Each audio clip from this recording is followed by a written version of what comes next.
पुतळा जो होता तो कमकुवत होता। तुम्हाला माहिती होतं की ज्या कॉन्ट्रॅक्टरला तुम्ही ते दिलेलं तो केवळ तुमच्या मुलाला खुश ठेवण्यासाठी तुम्ही त्या कॉन्ट्रॅक्टरला दिलेलं, पंतप्रधानांना खुश ठेवण्यासाठी।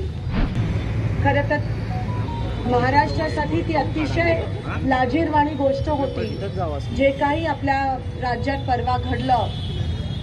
ते जे फोटो नंतर व्हायरल झाले की काही ठिकाणी फक्त त्यांचे चरणच आपल्याला दिसून आले, बाकी सगळं त्या ठिकाणी खाली पडलं होतं। ते अनेक जणांना बघवलं नाही, अंगावर शहारा येत होता की अशी जर वेळ येत असेल महाराजांवर आणि जरी मूर्ती एक प्रतिमा जरी असली, एक औपचारिकता जरी असली तरी त्या मागच्या ह्या सरकारच्या असलेल्या ज्या भावना आहेत किंवा अतिशय खालच्या पातळीला जाऊन महाराजांचं नाव वापरलं जात असेल आणि आज त्यांच्या पुतळ्याची ह्या पद्धतीत खरं तर ती विटंबना करण्यात आली।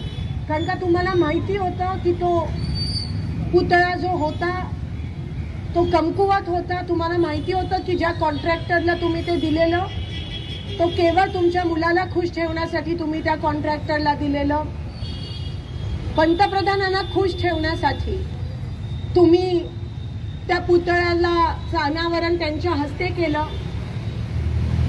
जसं हे सरकार आहे तसा तो पुतळा होता, बाहेरून फक्त शोषा पण आतमधून अतिशय पोकळ असं हे सरकार आहे।